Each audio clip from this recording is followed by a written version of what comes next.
নমস্কার বন্ধুরা, সঙ্গে আমি পাপিয়া।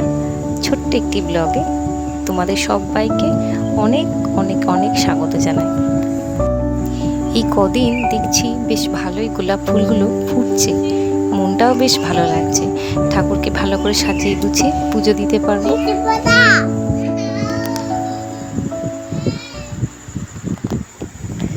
সকাল সকাল চলে এসেছি, ছেলেটার জন্য একটুখানি জলখাবার বানিয়ে নিয়েছি। আজকে ও একটু সকাল সকাল উঠেও পড়েছে, তাই ওকে একটুখানি ডালিয়ার খিচুড়ি করে দিলাম সকালবেলায় ব্রেকফাস্টে খাওয়ার জন্য।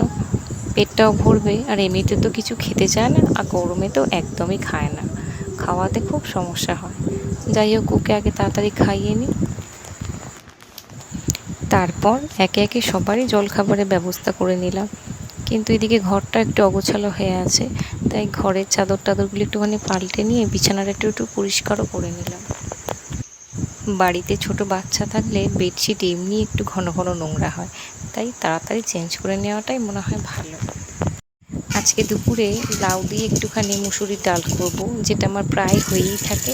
আর ওর বাবা বাজার থেকে আজকে একটুখানি কই মাছ নিয়ে এসছে, তাই কই মাছের একটুখানি বেশ ভালো করে ঝাল করতে হবে, নাহলে খাওয়া যায় না, তাই না?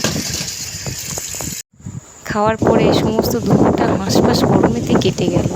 আর বিকেলবেলায় উঠে দেখি ভীষণ মেঘ করেছে, আর ঝড়ও দিচ্ছে প্রচণ্ড। বেশ ভালো লাগছে, ঠান্ডা ঠান্ডা একটা হাওয়াও আসছে। ছেলেটা মেয়েটা একটুখানি বিকেলের দিকে বাইরে খেলতে বেরোয়, কিন্তু এত মেঘ এসছে ওরা বাইরেটাতেই হাঁটাচলা করছে, খুব একটা বেশি দূরে খেলতে যেতে পারলো না।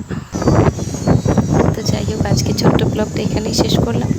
সবাই ভালো থেকো, সুস্থ থেকো, দেখা হবে আবার পরের দিন।